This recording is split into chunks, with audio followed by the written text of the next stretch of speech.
আসসালামু আলাইকুম এভরিওয়ান। আমি আগে লোকের কাছে গোলামি করতাম।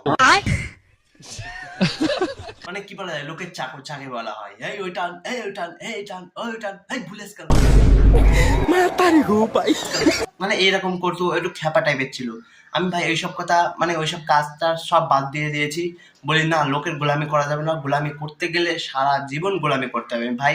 ওই জন্য বলেছি যে লোকের গোলামি কখনো আর করবো না। আমার ওই দিন থেকে আমি কান মোড়া খেয়েছি যে লোকের গোলামি আমি আর কখনো করবো না। ওই জন্য একটা অনলাইন বিজনেস শুরু করেছি।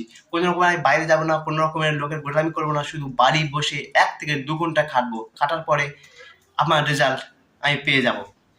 কিন্তু হ্যাঁ, এই বিজনেসটা ভালোভাবে বুঝতে হবে, শিখতে হবে, তারপরই সেটা সম্ভব, না হলে সম্ভব না। বিজনেসটা কি আপনাদের একটু বলে দিই। বিজনেসটা হলো অনলাইন ই কমার্স বিজনেস। আপনারা বুঝতেই পেরেছেন অনলাইন ই কমার্স বিজনেসটা কি। আর আপনার যদি সেই সব বিজনেস সম্বন্ধে জানতে চান তাহলে অবশ্যই আমার চ্যানেলটা সাবস্ক্রাইব করে পাশে থাকবেন। সব কিছু আপডেট আপনারা পেয়ে যাবেন। আর হ্যাঁ, আপনারাই বলেন আমি ঠিক করেছি না ভুল করেছি। তাহলে দেখাবে আপনাদের সাথে নেক্সট একটা ভিডিওতে। ভালো থাকুন, সুস্থ থাকুন। আসসালামু আলাইকুম।